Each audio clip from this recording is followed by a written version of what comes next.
अमरापुर नाम से एक छोटा सा गांव था। उस गांव में चंदन और उसकी पत्नी सुधा हंसी खुशी जीवन बिता रहे थे। चंदन लकड़ियों का एक बहुत बड़ा व्यापारी था। उसका धंधा जोरों शोरों से चलता था। यही वजह थी कि उसके घर में तिजोरी में हमेशा लाखों रुपए पड़े रहते थे।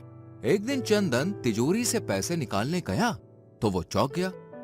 पता नहीं तिजोरी से पैसे कैसे गायब हो रहे हैं। घर में तो मैं, सुधा और काम वाली ही रहते हैं। जरूर बाहर का ही कोई आदमी घर में घुसता होगा। ये सिलसिला कई दिनों से चल रहा था। चंदन जब भी तिजोरी में से पैसे निकालने जाता था तो पिछली बार से थोड़े कम पैसे होते थे, लेकिन उसे समझ में नहीं आ रहा था कि आखिर पैसे गायब कैसे हो रहे हैं। एक दिन चंदन ने थोड़े पैसे अपने साथ लिए और अपने लकड़ियों के गोडाउन पर जाने के लिए वो निकल गया। जब वो गांव से गुजर रहा था तभी उसने एक आवाज सुनी। तोता ले लो तोता, बोलने वाला तोता। बोलने वाला तोता? चलो देखता हूँ ये सच में बोलता है या नहीं। चंदन तुरंत उस तोते वाले के पास पहुंच गया। अरे भाई, क्या ये तोता सच में बोलता है? हाँ, आप खुद ही सुन लीजिए इसकी बोली। नमस्ते सेठ जी, कैसे हैं आप? तोते को इंसान की तरह बोलता देखकर चंदन हैरान रह गया। वो उसे इतना पसंद आ गया कि तुरंत तोते वाले से वो तोता उसने खरीद लिया। तोते का पिंजरा लेकर चंदन गोडाउन पर जाने के बजाय वापस घर लौट गया। घर पहुंचकर उसने वो पिंजरा अपने कमरे में रख दिया। चंदन अगले दिन सुबह व्यापार के कारण शहर गया था और रात को वापस लौटा। वो शहर से कुछ पैसे लेकर आया था। उसे रखने के लिए जैसे ही तिजोरी खोली तो उसने देखा कि आज भी तिजोरी में से थोड़े पैसे गायब थे।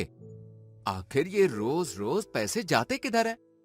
मुझे पता है तुम्हारे पैसे कौन चुरा रहा है। क्या तुम सच में जानते हो क्या? हाँ, तुम्हारी पत्नी ही तिजोरी से पैसे निकाल लेती है। आज भी तुम्हारे जाने के बाद उसने पैसे निकाले थे। क्या तुम सच बोल रहे हो? यकीन नहीं आता तो अपनी पत्नी से ही पूछ लो। चंदन ने तुरंत सुधा को आवाज लगाई और थोड़ी देर में वो चंदन के पास आई। क्या तिजोरी से पैसे तुम चुरा रही हो? नहीं, बिल्कुल नहीं। मैं भला अपने ही घर में चोरी क्यों करूंगी? तो फिर रोज रोज तिजोरी में से पैसे कम क्यों हो जाते हैं? मुझे क्या पता, ऐसा भी तो हो सकता है कि बाहर से कोई घर में घुसकर पैसे चुरा ले जाता हो। तुम्हारी बात तो सही है। लगता है ये तोता ही झूठ बोल रहा है। अच्छा, तो इस तोते ने इनको बताया है कि पैसे मैंने लिए थे। अब इस तोते का भी कुछ इलाज करना पड़ेगा। ऐसे ही कुछ दिन बीत गए। इन दिनों चंदन ने नोटिस किया था कि तिजोरी में से पैसे कम होना बंद हो गए थे। ऐसे में चंदन को फिर से रात को किसी कारण शहर जाना पड़ा। शाम होते ही वो शहर जाने से निकल गया। इस ओर सुधा खुश थी क्योंकि कई दिनों बाद उसे तिजोरी से पैसे निकालने का मौका मिला था।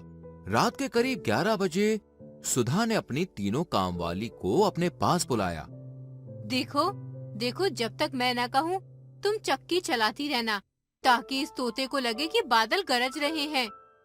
जैसा आपने कहा वैसा ही होगा।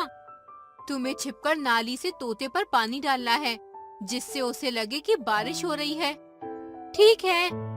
और तुम्हें लाइट चालू बंद करते रहना है, इससे तोते को लगेगा कि बिजली हो रही है। मैं वैसा ही करूंगी। सुधा ने अपनी तीनों कामवालियों को पूरी प्लानिंग समझा दी। कामवालियों ने उसके कहे मुताबिक योजना को अंजाम दिया और सुधा ने तिजोरी से कुछ पैसे निकाल लिए। सुबह होते ही चंदन शहर से लौट आया। आते ही वो तोते के पास पहुंच गया। उसकी पत्नी सुधा भी वहीं पर खड़ी हुई थी। बता, कल रात को क्या हुआ था? कल रात खूब बारिश हुई और बिजली भी कड़क रही थी। बादल गरजने की आवाज से तो मैं डर ही गया था। लेकिन कल रात तो बारिश हुई ही नहीं। आकाश पूरा साफ था और गांव में कहीं बारिश हुई हो ऐसा भी नहीं लग रहा। आप क्या सोच रहे हैं? लगता है ये तोता झूठ बोल रहा है। अरे पिछली बार भी इसने झूठ बोला था। इसे रखने से तो अच्छा है कि मैं इसे मार दूं। बिल्कुल सही कहा आपने, इसे तो मार ही देना चाहिए। चंदन ने गुस्से में पिंजरे का दरवाजा खोला और तोते को बाहर निकालकर उसकी गर्दन मरोड़ दी। उसी वक्त तोते का राम नाम सत्य हो गया। मैं बाहर जा रहा हूं, तुम इस तोते को जमीन में कहीं गाड़ देना। ठीक है। फिर चंदन घर से निकल गया और गांव के चौराहे पर पहुंचा। चौराहे पर उसे एक आदमी मिला जिसकी बीवी चंदन के घर पर काम। अरे मालिक, आप अपने घर में नकली बारिश करवाते हैं? नहीं तो मैं भला अपने ही घर में नकली बारिश क्यों करवाऊंगा भाई? लेकिन कल रात तो मालकिन ने करवाई थी, चक्की चलवाई जिससे बादल के गरजने की आवाज आए, नाले से पानी छिड़काया, लाइट चालू बंद करवाई ताकि ऐसा लगे कि बिजली चमक रही है। क्या सच में? लेकिन तुम्हें कैसे पता ये बात? मेरी घरवाली ने बताया, उसी ने तोते पर पानी की बारिश की थी। क्या तुम सच बोल रहे हो? मैं भला आपसे झूठ क्यों बोलूंगा मालिक, मुझे मेरी घरवाली ने खुद ही तो ये बात बताई थी। इसका मतलब कि वो तोता सच बोल रहा था। सुधा ने तिजोरी से पैसे निकालने के लिए नकली बारिश का नाटक किया था। यानी तोता बिल्कुल निर्दोष था और मेरी पत्नी ही चोर है। चंदन को अपने किए पर बहुत पछतावा हुआ। उसने एक निर्दोष तोते को मार दिया और उसे ये भी समझ में आ गया कि बिना सोचे समझे कभी भी कोई भी कदम नहीं उठाना चाहिए, वरना आगे चलकर पछताना पड़ सकता है।